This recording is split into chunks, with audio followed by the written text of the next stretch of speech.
A flight attendant slapped a teenager for sitting in the wrong seat. What she didn't know was his billionaire father was watching from 2 rows back. The slap came out of nowhere. Sharp, loud, final. Passengers in row 14 didn't even breathe for a second. The woman across the aisle dropped her coffee. A toddler stopped mid-scream. Time paused, but only for a moment. "Excuse me?" Jaylen blinked, frozen, his hand instinctively rising to touch the side of his face. The flight attendant, a woman in her early 50s with tight blonde curls and a Southwest pin on her navy collar, stood over him like a principal scolding a kid who'd just cursed in class. "I said," she snapped, "you don't talk to me like that. I don't care who you think you are. Get back to your assigned seat or get off this plane." Jaylen didn't move. His lips parted, but no words came out. He wasn't even angry yet. He was confused. He'd only asked her, politely, to check the manifest again, told her there must be some mistake. He'd scanned his boarding pass like everyone else, sat down in 14A, just like the app said. She didn't even let him finish his sentence before she started raising her voice, accusing him of sneaking up to the front. He thought maybe she was having a bad day, maybe she was under stress, maybe it was just a weird misunderstanding. But then she slapped him, and nobody moved, no one said a word, except Melinda. A calm but steady voice spoke from somewhere behind her, the kind of voice that didn't yell, didn't plead, just stopped things. Melinda turned around, her eyes narrowing slightly as she looked past the curtain separating business class from economy. Her brows furrowed, like she couldn't quite place the man walking toward her. He was dressed in black jeans and a gray quarter zip, clean cut, nothing flashy. But his face, the face that had been on Forbes, CNBC, GQ, that face was unmistakable. Her mouth opened, her shoulders stiffened. Richard didn't even look at her. His eyes were fixed on Jaylen. "You okay, son?" he asked. Jaylen blinked again. "Dad?" It was the first time Melinda looked truly shocked. Passengers leaned forward. A few phones were already pointed in their direction. The tension in the cabin thickened, heavy as concrete. Richard turned his gaze slowly toward the flight attendant. His voice stayed calm. "I'd like to speak with the captain. Now." But Melinda didn't move. She was still trying to understand what had just happened. 6 hours earlier, Jaylen Whitmore stood in the middle of Austin Bergstrom Airport with one hand stuffed in his hoodie pocket and the other gripping a smoothie he didn't ask for. He hated this part. The waiting, the people glancing twice like they were trying to place him. Was he someone's cousin? A college athlete? Or just some tall kid wearing sneakers too clean for his own good? Jaylen looked down at his phone and double-checked the boarding pass. Flight 2374 to Oakland, Gate 12B. Boarding in 25 minutes. He could have been halfway there already. The jet was waiting, always was. But this morning, Jaylen told the pilot to take the day off, told his dad too. "I just want to feel normal," he'd said. Richard had laughed, that kind of laugh, not mocking, just tired. "Normal ain't all it's cracked up to be." Jaylen shrugged. "I'm still gonna try." The truth was, he needed space. His dad was too much sometimes. Not in a loud way, but in a big way. Always the biggest voice in the room. Always carrying something, an idea, a purpose, a legacy. People didn't just follow Richard. They shifted when he walked by. Jaylen didn't want to shift anyone. He just wanted to breathe. He hadn't told anyone, but he'd been feeling off. Like he was wearing clothes that didn't fit, not just fashion-wise, life-wise. The Whitmore name came with weight. People expected things, thought he had answers, or money to burn, or that he should act like he was better. But Jaylen didn't feel better than anybody, not even on his good days. He still had to prove himself in every room, especially the ones where no one knew his last name. And that's exactly what he wanted on this flight. No security detail, no assistant, no upgraded seat, just a solo trip in economy to visit his friend Marcus and escape the spotlight for a couple days. He checked his outfit in the reflection of a vending machine. Baggy sweats, hoodie, baseball cap pulled low, comfortable, unremarkable. A woman passed by and gave him a faint nod. He nodded back. He smiled a little. This is what normal feels like, until he boarded the plane. At first, everything was fine. The scanner beeped. The agent waved him through. He walked down the jet bridge, nodded politely at the flight attendant greeting passengers, and found his seat. 14A, window. Except There was someone already sitting there, a man in a button-down shirt who barely looked up. "I think that's my seat," Jaylen said gently. The man checked his ticket and said, "Nope, this is 14A. Jaylen pulled out his phone, showing the app screen. "I'm not trying to argue, just saying this is what I was assigned." That's when the flight attendant approached. Melinda Groves, sharp voice, stern tone, already annoyed. "What seems to be the problem?" Jaylen turned toward her, still calm. "Just the seat mix-up. I think he's in mine." Melinda didn't look at the app, didn't ask questions. She turned straight to Jaylen and said, "Sir, you need to go back to your seat in the rear. This section is reserved." He blinked. "But I was assigned this seat." "I'm not going to argue," she said. "Please don't make this harder than it has to be." Jaylen tried again, slower, softer. "Ma'am, I'm not making it hard. I just want to sit where I—" "Don't talk back to me," she barked. People started looking. One guy lowered his tray table halfway just to listen. Jaylen's voice dropped, quiet and careful. "I'm not trying to be rude. Can you check the passenger list? Please?" That's when it happened. A single motion. Her hand, his face. Everyone froze. But what nobody realized was that someone who did belong in first class was watching everything from just 2 rows back. Jaylen sat there, blinking hard, still processing what just happened. It wasn't just the slap. It was the silence after. That heavy kind of silence where everyone's waiting for someone else to speak first. No one did. Not at first. His face burned, not from pain, but from heat, from embarrassment, from the shame that crept in fast and uninvited. "Did she really just—" someone whispered from 2 rows up. He heard it, but it felt distant, like it was coming through water. Melinda stood there with her arms stiff by her sides, mouth pinched, eyes darting around like she was looking for a lifeline. The confidence she'd had seconds earlier was cracking fast, but she still hadn't apologized, still hadn't stepped back. Then a voice broke through it all. "Melinda." She turned, startled, like someone had spoken her name for the first time in years. Richard stood now, tall and steady in the aisle. He'd been quiet since boarding, minding his own business. Even when the initial commotion started, he hadn't jumped up. Not yet. He was watching, listening, waiting.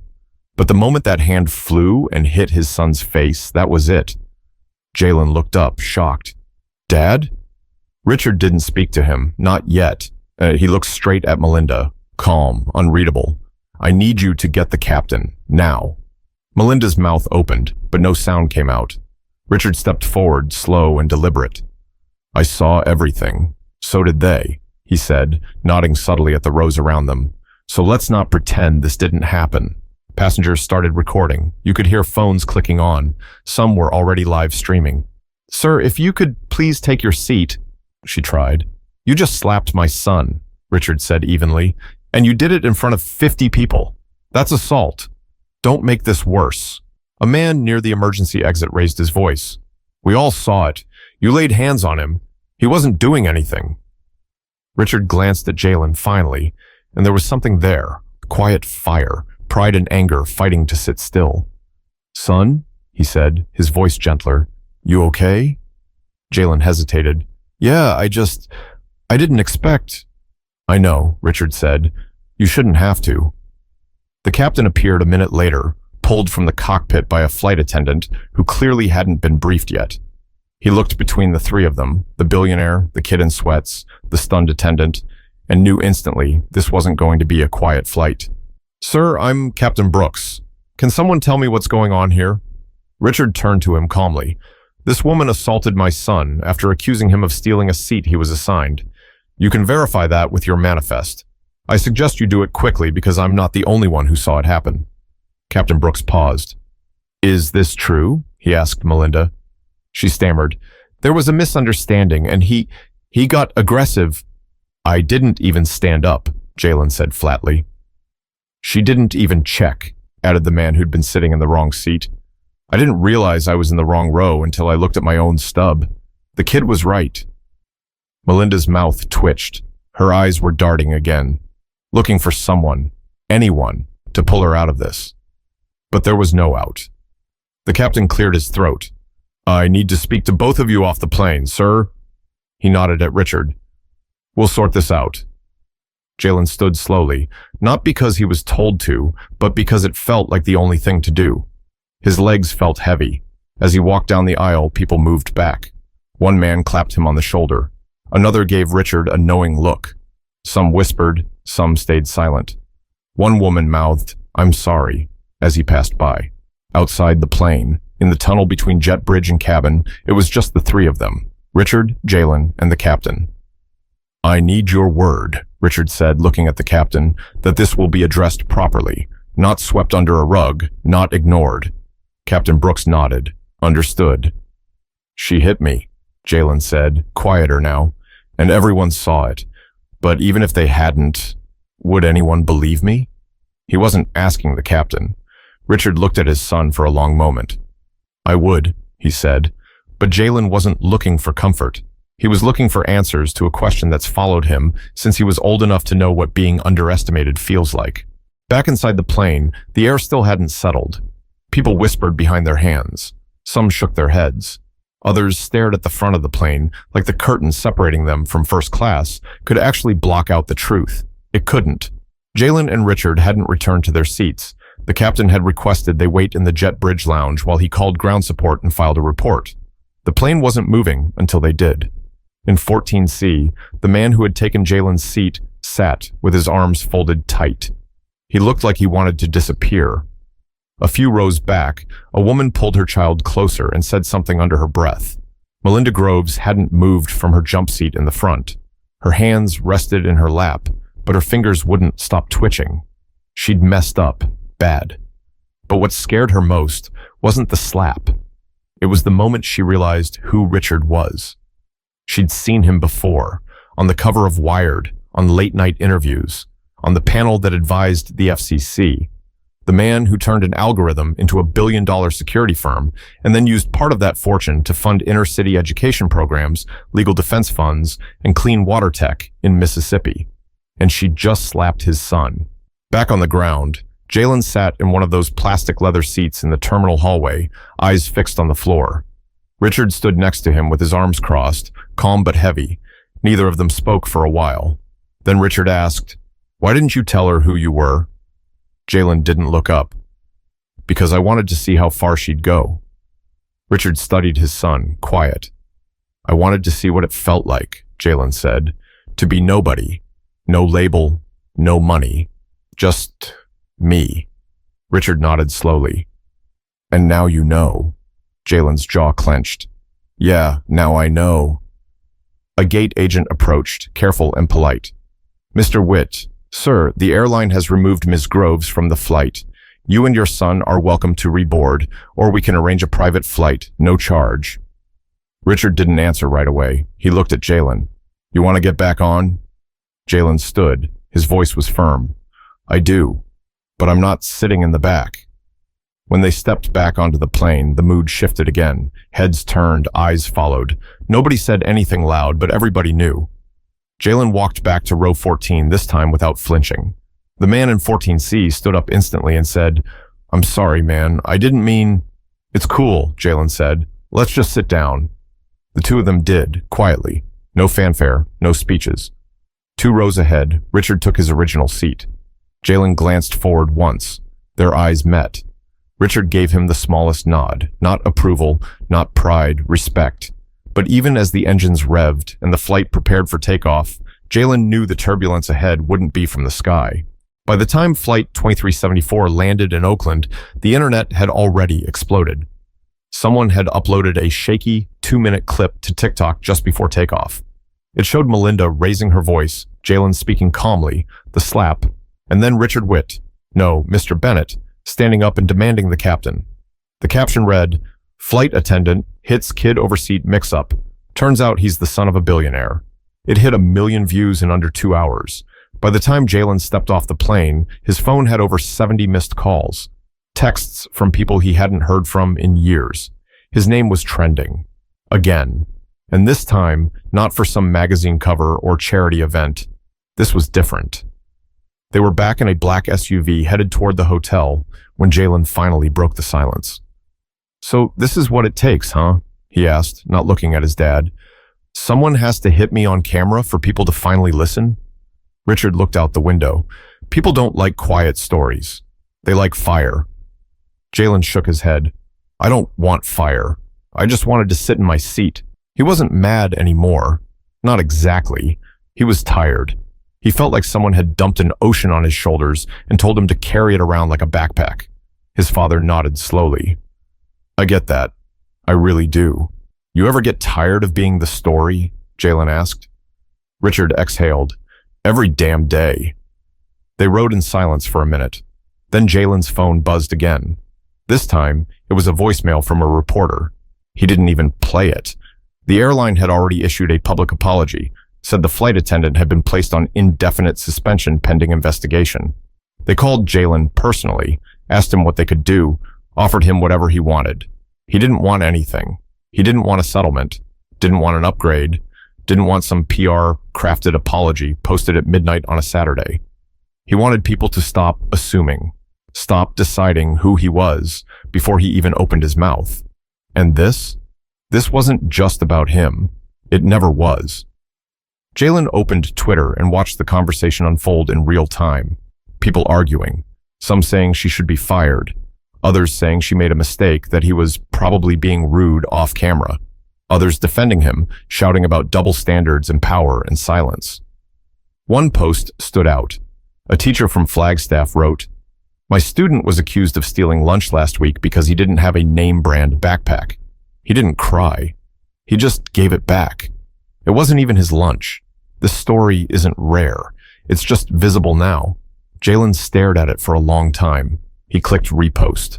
That night, he and Richard sat across from each other in the hotel suite.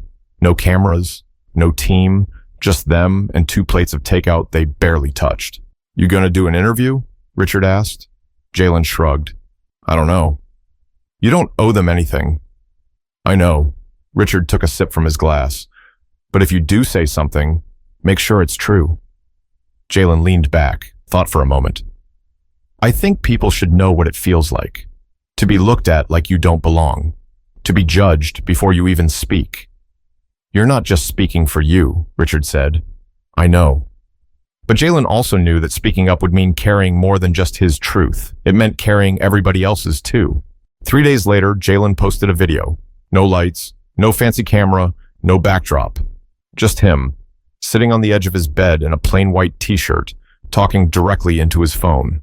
"My name is Jaylen Bennett," he said, voice steady, eyes clear. "I'm 19 years old. I was born into money, but I wasn't born into respect." He paused for a second, let it breathe. "I didn't get slapped because I was loud, or because I was wrong, or because I was trying to cause trouble. I got slapped because someone looked at me and decided I didn't belong." He looked down, then back up. "I could have stayed quiet, could have taken a payout, could have let my father handle it. But this isn't about money. It's about how fast people decide who's guilty, and how long it takes to prove you're not." He leaned forward. "I didn't post this video to cancel anyone. I posted it because some of y'all think this only happens when there's a camera rolling. It doesn't. It happens every day. In classrooms, in airports, in stores, in boardrooms, in quiet corners where nobody's watching." A pause. "I just want to be seen for who I am, not who you think I'm supposed to be. And I want that for every other kid who's ever been told they were in the wrong seat." Click. That was it. No music, no edits, just truth. The video hit 5 million views in one day. Jaylen didn't check the comments. He didn't need to. Back at the family house in Palo Alto, Richard watched the clip from his office. He didn't smile, didn't clap. He just sat there, still. Then he picked up his phone and texted, "We don't fight with money. We fight with truth. You did that. Proud of you." Jaylen didn't reply right away, but he read it. Twice. Then he tucked his phone under his pillow, laid back, and stared at the ceiling.